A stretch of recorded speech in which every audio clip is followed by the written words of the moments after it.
Next, I'd like to invite up one of our champions, the prime sponsor of our bill in the House. He is fighting for this bill, and we're here to have his back, just as he has our back. I'd like to welcome up Representative Scott Slater.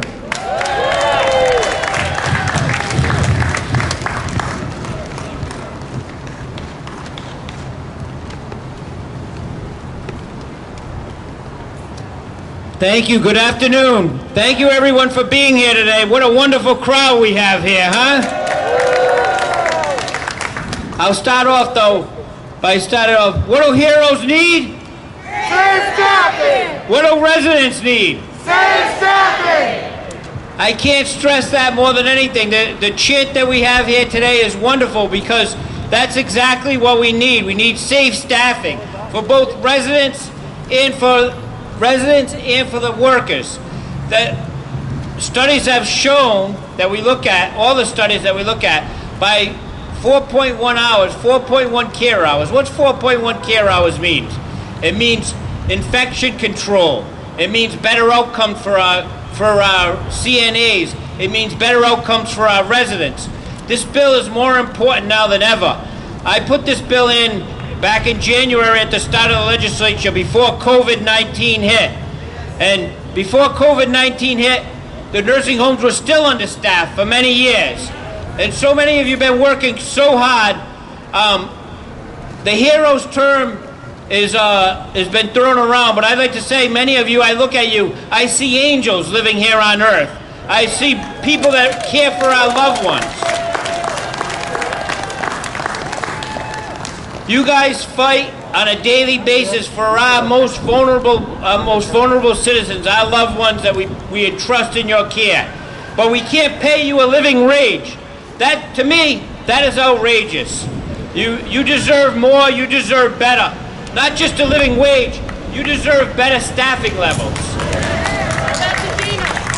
Absolutely, I'm gonna tell her, that's for sure. And what I will say is, this legislation is extremely personal to me. It's something that I've been fighting for a few years, but over the last 2 years, my mother had different stays in nursing homes for over the last 2 years, and then at the end of her life, she was in assisted living.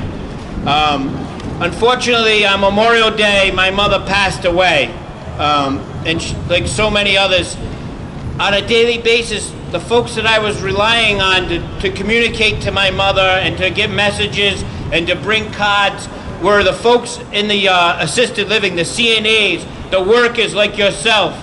And being in the nursing home, when my mother had stints in the nursing home, I used to talk to many of the residents. I talked to them on a daily basis, and I'd see them. And last week we had a press conference on Zoom. We did a press conference, and I don't know if Vicky's here today, but Vicky's right over there. But Vicky started talking, and as passionate as Vicky always speaks, she was talking about her experience, and she said to close your eyes. And she described what she went through on a daily basis as far as taking care of the residents. And when I listened to Vicky's story, I told her, Vicky, I don't have to close my eyes. Want to know why I don't have to close my eyes? Because I was there on a daily basis when I could visit my mom, and I would see what the CNAs, the nurses, and everyone involved had to go through.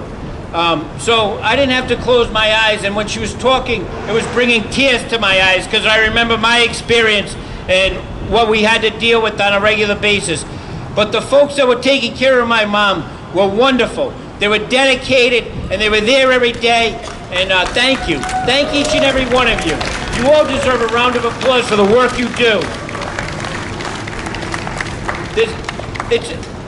I listened to Henry talk. It is a devotion.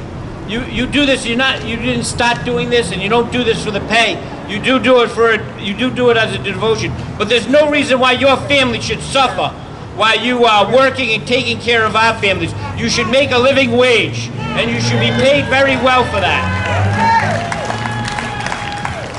So I'm going to continue my fight, and I want each and every one of you to call your legislature when you go home. Call whoever that legislator is and tell them that I need their support. We haven't adjourned yet. We're still taking up the 2021 budget come July, hopefully sometime in July, and this is going to be my priority. Language in that budget is going to be my priority to protect the residents and the workers in all these nursing homes.